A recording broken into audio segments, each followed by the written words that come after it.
लेकिन लगातार अगर ऐसा भ्रष्टाचार होता रहा, लगातार अगर अंधा बांटे रेवड़ी और देख देख के टटोल के दे वाली बात होती रही, तो फिर तो हो चुका काम। अविकल थपलियाल साहब मौजूद हैं, वही मैं कह रहा हूं जी। अविकल थपलियाल साहब मौजूद हैं। जयसिंह रावत जी, आपके मित्र हमारे साथ अविकल थपलियाल साहब मौजूद हैं। एक मीटिंग में जाना है, जल्दी से बात कर लेते हैं। थपलियाल साहब, ये क्या अंधेरगर्दी हो रही है? आपने मेरी बात पूरी सुनी नहीं अभी तक। इस मामले में जो बिजली परियोजनाओं के आवंटन का जो मामला था जी, इसमें जो स्थानीय लोगों को बढ़ावा देना था, हाँ, उसकी खुली अनदेखी की गई। हाँ, उस समय जब ये आवंटन हुए थे सो कॉल टाइप, तो जो स्थानीय लोग थे जो इस फील्ड में पहले से सक्रिय थे, हाँ, उनको कम से कम मेरे ख्याल से 10 से 15 मेगावाट के परियोजनाएं आवंटित हुई थी जी। और जो करीब 6-7 नामचीन लोग थे, कौन थे, कहाँ के थे, भाजपा के किन नेताओं का उन पे हाथ था, कहाँ उनका कार्यालय था भी कि नहीं था, एक ही लोग थे, एक ही कंपनी थी, उनको करीब 700 मेगावाट के आसपास आवंटित करती है। ठीक है, पहले तो ये हुआ कि खुलेआम इसमें नियमों की अनदेखी हुई। ठीक है। दूसरी बात ये थी कि मुख्यमंत्री उस समय निशंक जी थे और निशंक जी को हम बहुत लंबे समय से जानते हैं, यूपी में भी वो मंत्री रहे हैं और पर्वतीय विकास मंत्री होने के नाते उनका राजनीतिक और प्रशासनिक अनुभव बहुत ज्यादा था। सवाल ये उठता है कि नौकरशाही या जो भी वहाँ पे अधिकारी हैं यहाँ इस समय या उस समय थे, वो कैसे मुख्यमंत्री को गुमराह कर गए। एक ऐसा व्यक्ति जिसका राजनीतिक कैरियर काफी लंबा रहा और जिसको अनुभव भी था, हाँ, ये बड़ी सोच की बात है कि अधिकारियों ने किस तरीके से इस पूरे मामले को लपेटा और निशंक सरकार की जो किरकिरी हुई है, ये उस समय पूरे देश में ये सुनी गई। पूरे तो मुख्यमंत्री जी अविकल साहब इतने नादान थे। तो इसमें मैं एक बात कहूं, मेरा अपना तजुर्बा ये कहता है कि कोई व्यक्ति जो मुख्यमंत्री की कुर्सी तक पहुंचता है, हाँ, वो इतना नासमझ और मासूम नहीं होता। अविकल शायद मेरी बात से सहमत हो। मुख्यमंत्री जो होता है उसके जब तक कोई उसकी रुचि उसमें शामिल नहीं होगी, तब तक आप 1 मीटर जमीन नहीं हासिल कर सकते सूबे में। प्रोजेक्ट तो छोड़ दीजिए अविकल जी, नहीं सूबे में मालिक सुनिए, सूबे में 1 फुट जमीन हासिल नहीं हो सकती जब तक कि मुख्यमंत्री की रुचि उसमें प्रत्यक्ष या परोक्ष रूप से सन्निहित नहीं हो। मैं जो कह रहा हूं, मेरा इशारा उसी ओर है कि किस तरीके से अधिकारियों ने मुख्यमंत्री को इस पूरे झांसे में लिया और मुख्यमंत्री पूरे झांसे में आए। ठीक, उनको गुमराह नहीं किया, उनकी इच्छा के अनुरूप काम किया अधिकारियों ने। संकेत तो राजा देता है अविकल जी, जो कार्यपालक है, जो कुरियर बॉय है, उनको कहां, उन पर क्या करें। मैंने ऐसी सरकारें देखी जहां मुख्यमंत्री मौखिक आदेश पर सरकारें चलवाते हैं। फाइल पर तो बाबू ही लिखेगा, लेकिन आदेश तो मुख्यमंत्री का होता है। चैम्बर में बुला के अधिकारी को बोलते हैं कि आप ये नोटिस तैयार कर दीजिए। ये क्या करे अधिकारी? मैं यही कह रहा हूं कि इतने अनुभवी होने के बावजूद ये खेल कैसे हो गया। ये खेल जो बार बार उत्तराखंड में हो रहा है राज्य गठन के बाद, ये क्यों हो रहा है? इसका मतलब साफ है कि शासन सत्ता में कुछ एक ऐसा बड़ा गिरोह शामिल है, हाँ, लगातार शामिल है राज्य गठन के बाद से। हाँ, वो गैर, उसमें मेरा मानना है कि उसमें गैर राजनीतिक लोग ज्यादा है। ठीक है, जो सिर्फ दलाल है और जो सिर्फ धंधे की बात करते हैं। एक जन प्रतिनिधि अगर मुख्यमंत्री के पास जाएगा, हाँ, अगर वो 10 काम लेके जाएगा तो 8 जनता से जुड़े होंगे, 2 उसके अपने काम। अविकल जी माफ कीजिएगा, जो दलाल है, जो भ्रष्टाचारी है, जो गुमराह करते हैं, उन लोगों को मैं दोष कम देता हूं। मैं उसको ज्यादा दोष देता हूं जो उनको बगलगीर बनाता है। जी, जनता चुनती दलाल को वोट नहीं देती। जनता जिसको वोट देती है, जनता उससे अपेक्षा करती है। अरविंद मोहन जी से भी एक रिएक्शन में जरूर लेना चाहूंगा। अरविंद मोहन जी, इतनी देर से आप इस बहस को सुन रहे हैं, आपने रिपोर्ट्स देखी, बहुत काम किया आपने पत्रकारिता में, कई दशक बिता दिए। मुझे समझ नहीं आता, जैसा अमिताभ जी कह रहे हैं, जैसा विकल जी कह रहे हैं, अगर कोई मुख्यमंत्री इतना नासमझ, नादान, अनजान, अबोध है, तो क्या फिर उसको उस पद के साथ बना रहने दिया जाना चाहिए जिस पद के साथ वो न्याय ही ना कर पाए और उसके कार्यकाल में इतने बड़े बड़े घोटाले हो गए। नहीं, गांव का प्रधान नहीं होता है इतना नादान। मुख्यमंत्री तो बहुत दूर की चीज है। और दूसरा ये है कि उसमें भी निशंक जी कोई बहुत छोटे खिलाड़ी नहीं थे। उन्होंने बड़े बड़े लोगों को पटखनी दे के मुख्यमंत्री की कुर्सी हथियाई थी। और अमिताभ जी का कहना बिल्कुल सही है कि ये जो आसपास लोग आते हैं ये हर जगह आते हैं, ये तो लीडर पे डिपेंड करेगा कि वो किसको साथ रखता है नहीं रखता है, किस किस्म के फैसले लेता है नहीं लेता है। हम सब लोग जब बात करते हैं, अभी उसी सरकार के बगल की बात, अगर खंडूरी सरकार की बात करें तो हम बहुत साफ देखते हैं कि फर्क आ गया। खंडूरी ने और क्या किया नहीं किया, लेकिन कम से कम ऐसे मामलों में कभी खंडूरी का नाम नहीं आया, ऐसे मामलों में कभी तिवारी जी का नाम नहीं आया जो उससे पहले। तो ये अचानक नहीं होता है, ये सब वैसे ही होता है। लेकिन सबसे बड़ी बात जो हुई है उस दौर में और अभी उसके बाद, मुझे लगता है ये चीज कंटिन्यू करेगी अभी, कि जो प्राकृतिक संसाधन है, जो उत्तराखंड के पास बहुत कुछ नहीं रह गया था, जल जंगल जमीन ही है, उसकी जिस किस्म की लूट और जितने सिस्टमेटिक ढंग की लूट शुरू हुई उस समय, या उसकी योजना बनी और बाद में पकड़ में आने पे स्थगित की गई, वो काफी डरावना है। यही नहीं कहना चाहिए कि वो डरावना है, और उसका रिश्ता सिर्फ उत्तराखंड से नहीं है, उसका रिश्ता पूरी दुनिया से है और हिंदुस्तान से है। क्योंकि अगर हिमालय को कुछ हुआ, जो इस तरह की योजनाओं में बहुत संभव है कि जो लोग आएंगे तो नदियों का प्रवाह प्रभावित होगा, पानी का पूरे मुल्क में एक नए तरह का संकट पैदा हो, जलवायु का संकट पूरा पैदा होगा। तो इसलिए ऐसी योजनाओं के पीछे जब भी काम करें तो बहुत ज्यादा सोच समझ के करना होगा। हिमाचल प्रदेश अगर पावर सरप्लस है या उत्तराखंड में पावर की बहुत ज्यादा गुंजाइश है तो उसका उपयोग करना चाहिए। लेकिन करते हुए अगर पहली बात पे ही इतनी बेईमानी शुरू हो जाए कि किसको काम दिया जाए, उसमें इस किस्म की गिरोहबाजी हो और इतने फर्जी कंपनियों के साथ हो, और हम पा रहे हैं कि अभी के दौर में इस किस्म के फैसले सिर्फ उसी में नहीं है। 2G का नाम लिया अमिताभ जी ने, मुझे तो लगता है कि जितना FDI का खेल मॉरिशस और बाकी टैक्स इवेंट्स के माध्यम से चल रहा है, उन सब में ये खेल शामिल है कि जाने किस किस नाम से हजारों कंपनियां बनाओ और उन कंपनियों के माध्यम से। अब तो सुबोध उनियाल साहब मौजूद हैं, अमिताभ जी माफी के साथ सुबोध उनियाल जी मौजूद है, बहुत देर से वेट कर रहे हैं, हमारा तकरीबन 15-20 मिनट से।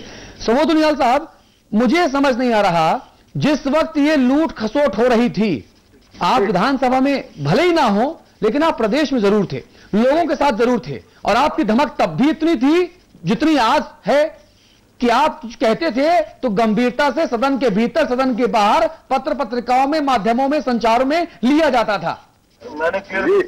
ये कितना बड़ा घोटाला हो गया। देखिए अतुल जी, उस समय भी हमने लगातार इसका सड़क से लेकर विधानसभा के सदन तक हमने इसका विरोध किया, और उसमें सबसे बड़ा सवाल था सरकार ने जिस तरह से हाईलाइट किया था कि स्थानीय नौजवानों को अभी काम दे रहे हैं। 1000 मेगावाट में मुश्किल 10 मेगावाट की छोटी छोटी 0.5 मेगावाट की योजनाएं देकर के बाकी 990 मेगावाट जिससे में लूट मची और शराब बेचने वालों को बिजली बनाने का काम दे दिया गया। इसके अलावा किसी भी मामले में टेक्निकल बिड सबसे पहले देखी जाती है, उसके बाद फाइनेंशियल बिड होती है। सबसे बड़ा आश्चर्यजनक पहलू यह था कि कोई टेक्निकल बिड नहीं मांगी गई, और बिना टेक्निकल बिड के अगर टेक्निकल बिड मांगे होते तो निश्चित रूप से जो लोग इसमें धंधे में नहीं रहे हो, जिनके पास अनुभव नहीं था, वो लोग बाहर हो गए पे। लेकिन जिस तरह से बिना टेक्निकल बिड के वो सूचित कर दिए गए, और ऐसे लोगों को जिनका पता नहीं था, जो लोग शराब बनाने के व्यवसाय में थे, ऐसे लोगों को जब बिजली बांटने का काम दे दिया, तो आज यही कारण है कि आज जिस राज्य को लोगों ने सपना देखा था उत्तर प्रदेश बनाने का, जो राज्य कहा जाता था कि केवल बिजली बेच करके हम लोग स्वावलंबी हो सकते हैं, आज दुर्भाग्य से हमें बिजली खरीदनी पड़ रही है। तो ये दुर्भाग्य यही है, जब तक एक हम लोग ईमानदारी के साथ अपनी नियत राज्य के भले के इरादे से नियत नहीं बनाएंगे, तो मैं समझता हूँ ये होता रहेगा। और इसके बाद सबसे बड़ी आवश्यकता है सरकार की नियत और सरकार की नीति। उस वक्त की सरकार की नीति और नियत क्या रही है इस इतने बड़े घोटाले से, इस इतने बड़े भ्रष्टाचार से, जिसमें हजारों करोड़ रुपए खा पी लिए गए हों, यहां से वहां कर दिए गए हों। उत्तराखंड के उन गुनाहगारों के चेहरों से हम नकाब खींचने जा रहे हैं। अब तक हमने आपको दिखाया कि पावर के इस खेल में जमकर फर्जीवाड़ा हुआ है। अब यह जानना बाकी है कि सत्ता से गठजोड़ कर भ्रष्टाचार की गंगा बहाने वाले खिलाड़ियों के हिस्से कितना कितना आया। यह एक्सक्लूसिव रिपोर्ट देखिए समाचार प्लस की टीवी स्क्रीन पर। और मैं बार बार कह रहा हूं कि अगर किसी को भी आपत्ति है, जो घोटाले में शामिल था वो, जिसने घोटाला होते हुए देखा वो, जो सरकार में था वो, जो विपक्ष में था वो, या फिर आम जनता, आप सबके लिए समाचार प्लस का मंच मैं मुहैया कराऊंगा। इस रिपोर्ट को देखिए, उसके बाद मैं फोन कॉल्स भी खोलूंगा। समाचार प्लस की टीम मिशन में जुटी हुई थी। ये तो पता चल चुका था कि ज्यादातर कंपनियां फर्जी थी और करोड़ों के खेल में कितना बंदरबाट हुआ था, अभी खंगालना बाकी रह गया था कि इन शातिर महारथियों के हिस्से कितना कितना आया। ललित महाजन और अनिला महाजन, ललित साई इंजीनियरिंग फाउंडेशन के चेयरमैन और अनिला को चेयरमैन। ललित के हिस्से आया सुंदर डूंगा 2 का 25 मेगावाट प्रोजेक्ट, सुंदर डूंगा 1 का 25 मेगावाट प्रोजेक्ट, पिल्ला का 25 मेगावाट प्रोजेक्ट। अनिला के हिस्से आया अखोली का 25 मेगावाट प्रोजेक्ट, ओखली 2 का 25 मेगावाट प्रोजेक्ट, बिलुटघाट 1 का 25 मेगावाट प्रोजेक्ट। यानी सिर्फ इन मियां बीबी ने ही साफ कर दिए 150 मेगावाट। जबकि इनकी कंपनी साई इंडस्ट्रीज फाउंडेशन के हिस्से आया गुत्तू का 25 मेगावाट प्रोजेक्ट, बिलुटघाट 2 का 25 मेगावाट प्रोजेक्ट, सुंदरगुडा 5 का 25 मेगावाट प्रोजेक्ट, यानी 75 megawatt.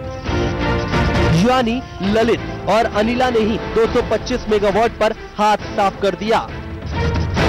Chandigarh distillers and bottlers private limited के हिस्से आया 75 megawatt, Kurmi energy private limited के हिस्से आया 50 megawatt, Punjab distillers private limited के हिस्से आया 26.6 megawatt, Signet suppliers private limited के हिस्से आया 71 मेगावाट, इक्वा पावर प्राइवेट लिमिटेड के हिस्से आया 25 megawatt, Kapil Mohan and associate के हिस्से आया 15 मेगावाट, टॉप 10 सॉफ्टवेयर के हिस्से आया 10 मेगावाट, देवभूमि एनर्जी जनरेशन प्राइवेट लिमिटेड के हिस्से आया 25 megawatt.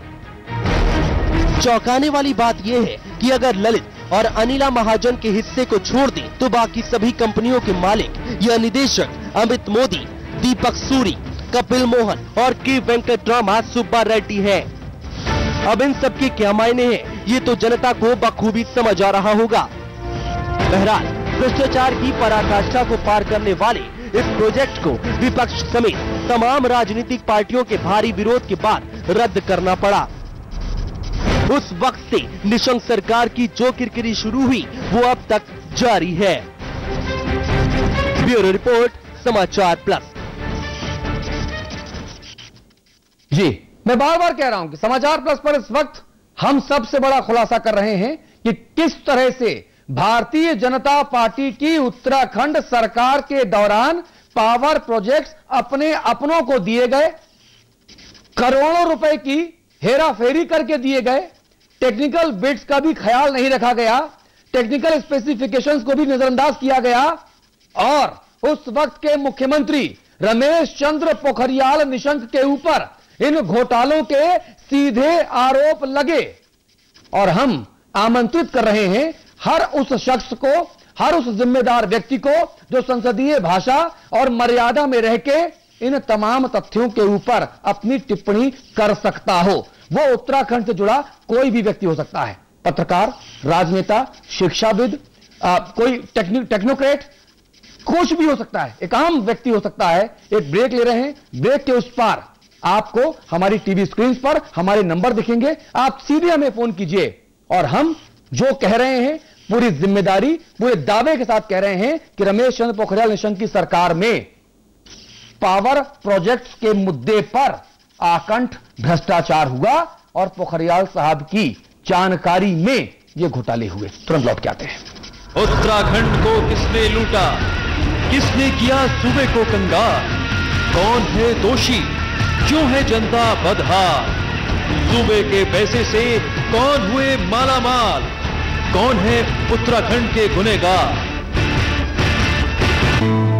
India's largest university with 25,000 students from 26 states of India and 16 countries, 25 international tie-ups, placements in 300 corporates, hostel facility for 15,000 students, ranked amongst the top universities of India, 600-acre campus, lovely professional university, transforming education, transforming India. Uttarakhand को किसने लूटा, किसने किया सूबे को कंगाल, कौन है दोषी, क्यों है जनता बदहाल? सूबे के पैसे से कौन हुए मालामाल? कौन है उत्तराखंड के गुनहगार?